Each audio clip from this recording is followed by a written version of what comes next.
একটা কাম হইলে নাকি ওই সামনের বাড়ি কপিলের সালওয়ানি ও শরীর চলে কিস্তির পর ও আবার বিয়ে করেছে সে পরীর মতো না একাও ফেল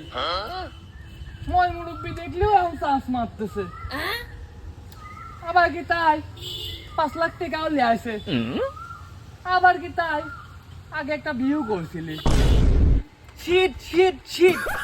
ও কি করলে আমরা কি করলাম আমার বাপ দাদার 14 গোষ্ঠীর জমি হইলে রাস্তাঘাটে মাঠে ঘাটে সব আমার জমি গাছপালা দেখলে আমারে কয় আর ও বিয়ে করলি 5 লাখ টাকা দিয়ে আমরা কি করতেছি এত জায়গা জমিতে কি করবো আজ পর্যন্ত একটা বিয়ে করে পারলাম না মনে হচ্ছে আব্বাক যাই আবার বিয়ে দিবি তাহলে আব্বা কি আমার দেয় না এত সয় সম্পত্তি কি পিপড়ি খাবি না আমার কি বিয়ে সাথে দিবি না নাকি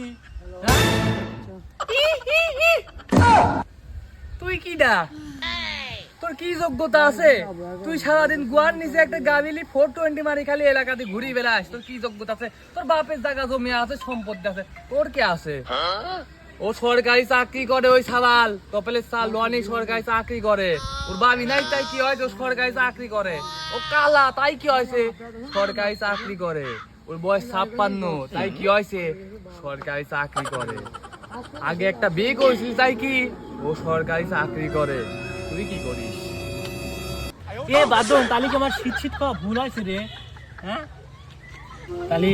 বাপ দাদার জমি দিয়েও কোনো কামে আসতেছে না সরকারি চাকরি আন জন্ম করে এটা লাগবে না ছাড়া তো আমার আর বিয়ে মেয়ে আর হবে না হচ্ছে না শেষ